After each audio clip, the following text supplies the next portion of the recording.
Bonjour à tous. Aujourd'hui, je vous fais une petite vidéo un peu différente de d'habitude. Je suis désolé s'il y a de l'écho, je suis en train de m'apercevoir que je suis dans la serre. Voilà, je reçois ma facture. Ça fait un moment que je l'ai reçue et j'ai envie de demander si c'est normal que je reçoive quelque chose comme ça. Si ça vous paraît cohérent. Alors, je sais pas si vous arrivez à voir. Ici, on a la somme des mètres cubes à payer. Et ici, entouré en dessous, c'est la somme des taxes à payer.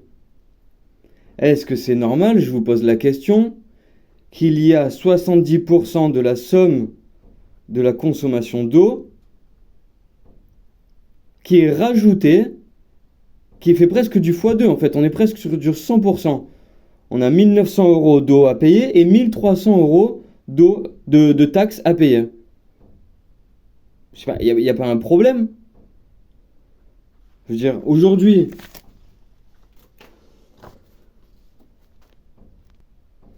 tu es un agriculteur, tu veux t'installer, déjà c'est la galère pour avoir des terres. Donc, qui dit la galère pour avoir des terres dit que tu vas pas être à tatillon sur l'eau, ok, on t'amène l'eau, bah c'est cool. Mais aujourd'hui, on te fait payer l'eau une fortune. Si on prend l'exemple de collègues qui sont dans la vallée du Var, eux, il y a un an, payaient 44 centimes le mètre cube. Cette année, ils sont passés à 1 euro du mètre cube. Eux, ils étaient à 44 centimes, nous à 80 et quelques. Ça faisait 1 euro avec les taxes. Cette année, ils sont à environ 1 euro du mètre cube, avec les taxes comprises. Et moi, je suis à 1,50 € du mètre cube. Qu'est-ce qui fait la différence? Qu'est-ce qui fait cette différence? Qu'est-ce qui fait que je paye 50 centimes de plus que les collègues de la vallée du Var? Sachant que l'eau est pompée juste ici, et dans la station de la Sagna, qui se trouve à la Condamine. Donc, qu'est-ce qui fait cette différence? Je suis désolé, mais l'agriculteur est la personne qui est censée nourrir son entourage, le peuple et compagnie. Et comment il fait s'il paye une fortune l'eau? Comment c'est possible? Comment c'est possible? Là, j'en ai pour 3000 euros d'eau, sachant que c'est même pas sur l'année. J'en ai pour 3500 euros d'eau. Mais c'est du délire, sachant que c'est la galère. Du coup, en fait, t'es en stress toute l'année parce que tu sais que le compteur tourne et toi, t'essayes d'arroser au minimum, au minimum, au minimum. Et du coup, t'as des cultures qui en pâtissent. T'as des cultures chez lesquelles bah, ça fonctionne très mal parce qu'elles veulent plus d'eau. Bah, toi, tu tires sur la corde parce que tu sais que t'as le compteur qui tourne. Est-ce que c'est normal? Est-ce que c'est normal? Alors, ils sont cool. Ils sont super cool. Je citerai pas le nom de l'entreprise qui facture ça. Donc au Silsen, ils sont super cool. Ils t'envoient un message tous les ans, un bon courrier, où ils te disent, ok, bah cette année, une fois de plus, on a décidé de ne pas augmenter le prix de l'eau. C'est super, franchement, c'est super agréable. Je vais vous dire un truc. Euh, dans la vallée du Var, comme je vous disais, ils sont à 44 centimes, et nous, on est à 85 centimes. Donc c'est super sympa de ne pas l'avoir augmenté, mais en fait, ce qu'ils ont juste fait, c'est pris de l'avance. Ils ont pris de l'avance, ils ont pris, allez, on prend de l'avance, comme ça, chaque année, on leur envoie un message, et comme ça passe plus facilement. Non, mais c'est bon, le courrier, vous pouvez le garder chez vous. Euh, je connais des endroits où ils payent 30 centimes le mètre cube. Et c'est pas loin non plus. C'est bon, on parle pas de contrées reculées dans la France ou quoi que ce soit. Donc je suis désolé, il y a un problème. Ok. Ils me répètent aussi souvent que les taxes rajoutées ne sont pas de leur ressort.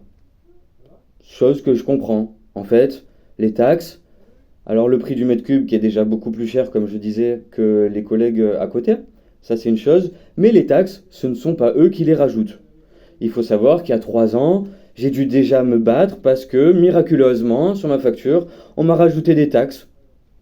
Des taxes qu'avant je ne payais pas. Et là on a dit, tiens, on va lui rajouter des taxes. J'ai dit, non, mais ça faut arrêter le délire. Faut arrêter le délire, je vais pas payer ces taxes alors que je ne fais qu'arroser des taxes d'assainissement, je sais plus trop. Donc ils ont été sympas, ils nous ont enlevé les taxes. Il a fallu se battre pendant un moment. Et Et là, en fait, on nous dit souvent que c'est pas eux qui rajoutent les taxes, c'est le service de l'eau. Je crois que c'est un truc national, voilà. D'accord, donc je vous pose la question, peut-on considérer que le conducteur de train de l'époque, hein, on parlait bien de l'époque, je parle bien de l'époque des années 45, 40, 45, ne faisait tout simplement que son travail. Il n'avait aucune culpabilité à ressentir. Il appliquait seulement ce que la hiérarchie ou ce qu'au-dessus on lui disait. Ok, ok, très bonne façon de se déculpabiliser. Ça fonctionne beaucoup comme ça aussi dans notre société, j'en suis conscient. Malheureusement, tant qu'on met pas ça un peu en avant, ça changera pas. Si nous on fait pas les choses pour que ça changera pas. Faut pas s'y attendre. J'ai des collègues agriculteurs qui aujourd'hui, ben malheureusement, mot pour mot, je vais quand même atténuer les mots, mais m'ont dit qu'ils avaient pris l'habitude de prendre dans le derrière. Ok, excusez-moi de choquer, hein, si ça choque. Je suis désolé, mais en attendant, c'est la réalité. Ils ont pris l'habitude, voilà. Moi, franchement, ça me dit rien. C'est pas mon truc. C'est pas mon truc. J'ai du mal à m'habituer à ça, quoi. C'est pas, ça me dit rien.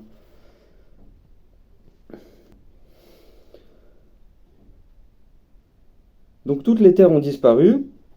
Il reste que des restanques dans des endroits galères à cultiver, ok. Toutes les terres le long du paillon ont complètement disparu. On prend le premier kilomètre, on l'a recouvert. On a dit hop, ça sert à rien. On le recouvre. Et si on prend, comme j'aime à le dire, le paillon d'en bas jusqu'à Bendégin, donc le premier kilomètre est recouvert et tout le reste, il est soit construit, soit inutilisable. Enfin, il y a 4 terres qui sont cultivées le long du paillon. Non mais c'est du délire. Et donc en fait, toi tu te retrouves en galère parce que tu es dépendant de l'eau. Voilà. Et le problème c'est que cette dépendance, tu peux pas ici te servir de tes toitures pour récupérer l'eau. Pourquoi? Parce que t'as pas la place. Le foncier coûte une fortune et t'as pas la place de faire un lieu de stockage d'eau. Ok, on consomme environ 2500 mètres cubes d'eau, 3000 mètres cubes d'eau à peu près, 2500-3000 mètres cubes d'eau. Ça fait l'équivalent d'une piscine olympique. Vous savez ce que c'est une piscine olympique? Une piscine olympique, c'est 25 mètres de largeur, 50 mètres de long sur 2 mètres de profondeur. Voilà, on ne peut pas faire de retenue d'eau. Ça, c'est clair. C'est malheureux, mais c'est comme ça. C'est pas rentable de récupérer l'eau en hiver parce que on peut pas la stocker. On peut pas la stocker. Et on est ultra dépendant. Pourquoi? Parce que on est dans une période, dans un endroit de France où après mai, on sait que c'est fini. La pluie, on n'en entend plus parler jusqu'à, si tout se passe bien, jusqu'à fin août. Sinon, c'est septembre. Voilà. Ça fait 5 mois à peu près sans pluie. Et là, du coup, tu es ultra dépendant de l'eau. Et est-ce que c'est normal, je le répète, de se taper des factures comme ça? Je remets en avant. Est-ce que c'est normal de se taper des factures comme ça?